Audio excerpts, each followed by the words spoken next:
সুপ্রভাত বন্ধুরা, সবাই কেমন আছো? আশা করি সবাই ভালো আছে, আমিও ভালো আছি। আজকে দেখো সকাল সকাল একটা নিউ ব্লগ নিয়ে হাজির হয়ে গেছি আমি, সঙ্গীতা। আর রোদটাও দেখো কত সুন্দর রোদ উঠেছে, তোমাদের দেখাই। দেখো সূর্যি মামা কত সুন্দর উঠেছে না?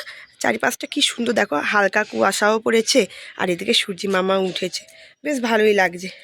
যাই হোক চলো। আর এখানে দেখো আমাদের সব অবস্থা দেখো ছাদের, কেননা যেহেতু মিস্ত্রি লেগেছে, ওপরের ঘর প্লাস্টার হচ্ছে। এই দেখো এগুলো সব কী অবস্থা হয়ে আছে দেখছো, যেখানে ইচ্ছা সেখানে। আর গাছগুলোর তো মান ইজ্জত কিচ্ছু নেই, কিছু করার নেই। দেখো চারপাশটা, আর এই দেখো এখানে এই ঘাড়ে পড়ে যাচ্ছিল এক্ষুনি। এখানে দরজা রেখে দিয়েছে, আমাদের নিচে ঘরের যে দরজা রেখে দিয়েছে এখানে। এখানে দুটো দরজা রাখা আছে, চাপা দেওয়া আছে। আর এই দেখো আম গাছে বউল এসছে, দেখো এই সময় আম গাছে বউল এসছে। আর কী ভালো লাগছে, এই আম গাছের বউলগুলো না কি সুন্দর একটা গন্ধ ছাড়ে, জানো তো? তোমরা পাও কি জানি না, আমাদের তো বেশ ভালো লাগে, আমার বেশ ভালোই লাগছে। চলো যাই পারি হোক, জামা কাপড়গুলো সব মিলে দিই। আর এই দেখো এখানে ঠাকুর ঘরটা হবে। এই দেখো একটা শিব ঠাকুর, একটা রাধাকৃষ্ণ আর মা কালী। আর এই দেখো পাথর লাগানো হয়নি, বা কেননা একদম হচ্ছে না ওই কারণে। আর এই দেখো আমাদের সিঁড়িটা যেহেতু সরু, এখনও কিছু হয়নি, কাজ হবে, একে একে হবে, তাই না? একসঙ্গে তো হবে না। চলো জামা কাপড়গুলো মিলে দিয়ে আবার নিচে যাই, রান্না করবো, ছেলে স্কুলে যাবে। তো দিনের কাজকর্ম সব সেরে নিই। আর গলার ভয়েস তোমরা বুঝতেই পারছে, এখনও কিন্তু সারেনি। আমার এতটা পরিমাণে ঠান্ডা লেগেছিলো, আমার কেন আমাদের পরিবারের সবারই এখনও মানে ঠান্ডা কারোরই ভালো হয়নি। আর প্রচণ্ড গলা ব্যথা, আর কাশলে তো আর দেখতে নেই। আজ হচ্ছে ছেলের স্কুলের চাউমিন। ছেলের স্কুলের চাউমিন না, চাউমিন করে দিতে হবে ওদের টিফিনে, আজকে রুটিনে আছে। চলো চাউমিনটা দেখো, হাফ প্যাকেট আছে, ছেলে মেয়ে আর সবাই একটু একটু করে খাবো প্রসাদের মতো। আর কি কি রান্না করবো চলো দেখে নেবে। চলো দেখো, ওরা যেহেতু চাউমিনে আলু খাবে না, এখানে দিয়েছে ফুলকপি আর পেঁয়াজ, টমেটো খাবে না, কিচ্ছু খাবে না। এখানে দেখো বাঁধাকপির জন্য এই দেখো আলু, সিম, তারপরে মটরশুঁটি রেখে দিয়েছি। এখানে পেঁয়াজ আছে, নিচে টমেটো আছে। এই দেখো মাছের ঝালের জন্য,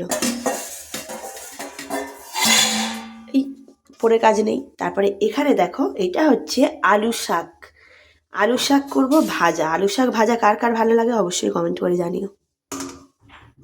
আর এর তলায় বাঁধাকপি আছে। এই দেখো মুসুর ডালটা ধুয়ে রেখেছি, মুসুর ডালটা সিদ্ধ করবো। দেখো প্রেশার কুকারে দিয়ে দিচ্ছি। আর আজকে অজ্ঞতা দেখো, মিস্ত্রি আসবে বলে মিস্ত্রি আসেনি। কেমন রাগটা ধরে ভাবো, এত ডাল যে ভিজিয়েছি, ডালটা নয় সিদ্ধ করে ফ্রিজে রেখে দেবো, কিন্তু এই যে আসবে বলে আসবে না, কেমন আক্কেল ভাবো মিস্ত্রিদের। ওই কারণেই বলে মিস্ত্রিদের বিশ্বাস করতে নেই, এক বলবে আর আসবে না। চলো ডালটা সিদ্ধ বসিয়ে দিই। আর এখানে দেখো কড়াই বসিয়ে নিয়েছি, বাঁধাকপির তরকারিটা বসিয়ে দেবো। আর এখানে দেখো চাউমিনটা গরম জলে দিয়ে রেখেছি। দেখো গরম জলে দিয়ে রেখেছি, গরম জলে দিয়ে রাখলে না ছাড়া ছাড়া হবে, বেশ ভালো। চলো ঝটপট করে রান্নাটা করে নিই। এই দেখো বাঁধাকপির তরকারিটা একদম সাদা মাটাভাবে করবো। এখানে লঙ্কা ফোড়ন, জিরে ফোড়ন দিয়ে, আর দেখো এখানে চুন, বেগুন একটু আর আলু দিয়ে দিয়েছি। একটু ভেজে এতে আদা বাটা দেবো, দিয়ে আর বাঁধাকপিটা তুলে দেবো। একদম সাদা মাটাভাবে করবো।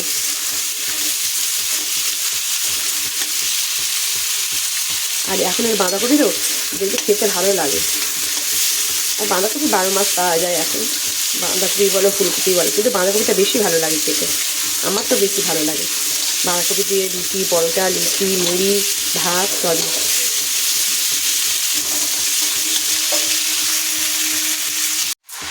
দেখো সবজিগুলো ভেজে বাঁধাকপি তুলে দিয়ে, আর এখানে হলুদ আর নুন দিয়ে দিয়েছি। একটু চাপা দেবো, চাপা দিলে ভাতে ভাতে কমে যাবে আর হয়ে যাবে, এতে জল দেওয়ার প্রয়োজন নেই, জল দিতেই লাগবে না। চলো কমে যাবে। দেখো বাঁধাকপিটা কতটা পরিমাণে কমে গেছে, এই দেখতেই পাচ্ছ কতটা পরিমাণে বাঁধাকপিটা একদম কমে গেছে। আর এইখানে দেখো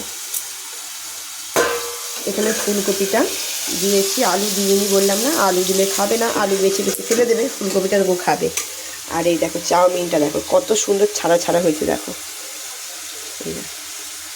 এরমভাবে করলে না, গরম জলে ভিজিয়ে রেখে দিলে আর দেখবে ছাড়া ছাড়া হয়। একটু মিলে যদি দিতে পারো ভালো, ফাঁকা জায়গায়। আমি এই একটা জায়গায় রেখেছি, ওই জন্য বেশি নরম মতো হয়ে যাচ্ছে যেন মনে হচ্ছে, কিন্তু না, নরম হবে না, কড়াই দিলেই ঠিক হবে। আর কত ঝরঝরে হবে তোমরা দেখবে খালি।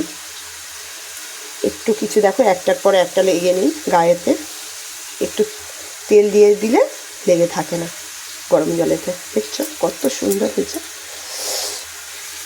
চলো, বেশি কিছু দেবো না, ডিম টিম দেবো না, স্কুলের ব্যাগে করে নিয়ে যাবে তো, ডিমটা আমি দিই না স্কুলের ব্যাগে করে নিয়ে গেলে। আমার দিই না বলা ভুল, মাঝে মাঝে দিই, তাড়াহুড়ো থাকলে দিই না। আর শুধু ডিম দিয়ে চাউমিন করলে না বেশি খেতে ভালো লাগে, এই সবজি টবজি দিয়ে দেওয়ার থেকে। শুধু চাউমিনে শুধু ডিম দিতে হয়, আর কিছু না। আর দেখো বাঁধাকপিগুলো একটু বড় বড় করেই কেটেছি আমি। আর এই দেখো এখানে মিস্ত্রিদের জন্য চাল নিয়েছিলাম, এই দেখো চালটা তুলে রাখলাম, যেহেতু আসবে না অত চাল কী করবো বলো তো, কত ভাত খাবো আমরা। আর এই দেখো এখানে মাছ নুন হলুদ মাখানো ছিল, ফ্রিজেতে বের করে রেখেছি। এই দেখো বাঁধাকপির তরকারি হয়ে গেছে, একদম সাদা মাটা করেছি, তোমরা দেখতেই পাচ্ছ, ঘি দিয়েছি নামাবার আগে। আর এই দেখো চাউমিনটা দেখো কতটা ঝরঝরে চচ্চরে মরমরে হয়েছে, দেখো এই দেখো একটার ওতে একটা লেগে নেই, বুঝতেই পারছো। আমার হাতগুলো যেন বেশি কালো কালো লাগে যায়। যাই হোক হয়ে গেছে। চলো, এখানে আলু শাকটা দেখো ভাপাতে বসিয়েছি একটু নুন হলুদ দিয়ে। এখানে ডালটা করব।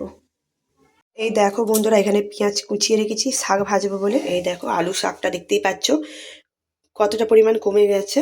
আর এখানে মাছ ভাজবো, কড়াই বসিয়ে দিয়েছি, কড়া থেকে ধোঁয়া উঠতে আরম্ভ করে দিয়েছে। ঝপঝপ করে মাছটা ভেজে নিই। বাবারে, আমি কিন্তু সাদা তেলে মাছ ভাজবো, সব সাদা তেলে।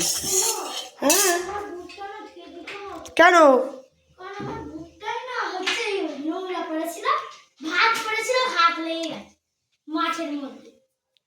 তুই ধুয়ে দিবি, আমি ধুতে পারবো না বাবা। এখানে মাছ ভাজা চলছে, এখানে 2 পিস মাছ ভাজা হয়ে গেছে। এখানে দেখো আলু শাক ভাজা হয়ে গেছে। আলু শাক ভাজা কার কার খেতে ভালো লাগে অবশ্যই কমেন্ট করে জানিও। আলু শাক ভাজা তো আমার খুব ভালো লাগে খেতে। এই দেখো, আর এখানে দেখো মাছের ঝালের জন্য পেঁয়াজ টমেটো গন্ধ পাতা কুচিয়ে রেখেছি। চলো চটপট করে রান্নাটা করে নিই।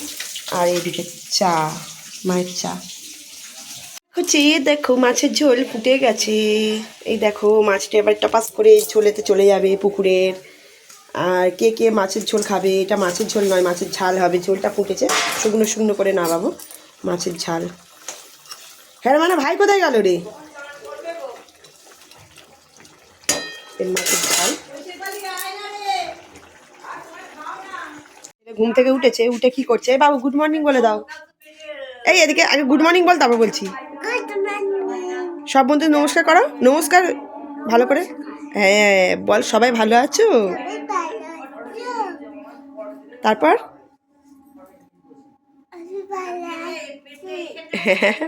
আর এই দেখো বিছানার হাল, বিছানাপত্র গুছ গুছ করবো। এখানে দেখো রান্না সব রেখে দিয়েছি চাপা দিয়ে, যেহেতু মিস্ত্রি লাগছিল এক ঘরে এক ধরে, বুঝতেই পারছো সব ঘরের কীর্তন হয়ে আছে আমার। যাই হোক সব পরিষ্কার ঝরিষ্কার হবে। এখন মিস্ত্রি ওপরে কাজ হোক, আজকে আসেনি কি হয়েছে, কিন্তু কাজ হচ্ছে না, দূরের অবস্থা একদম হাল খারাপ। চলো, মা এখানে কাঠের উনুনে ভাত করছে। আর কাঠের উনুনে ভাত করলে টেস্টটাও হয় আর গ্যাসটাও একটু বাঁচে। আর কাঠের উনুনে ভাত বলতে এখানে জ্বালুন কিনতে হয়, আমাদের তো নিজেদের কোনো জ্বালুন মানে গাছপালা নেই। আর বাঁশ কুটো কাঠ মানে কাঠ ফাট সব কিনে আনতে হয়। যাই হোক আমার এই ভ্লগটা এখানেই শেষ করব। এই সাদা মাছটা ভ্লগটা যদি তোমাদের ভালো লেগে থাকে লাইক কমেন্ট শেয়ার করে দিও বন্ধুদের কাছে। আজকে আসছি, ভালো থাকবে সুস্থ থাকবে, টাটা।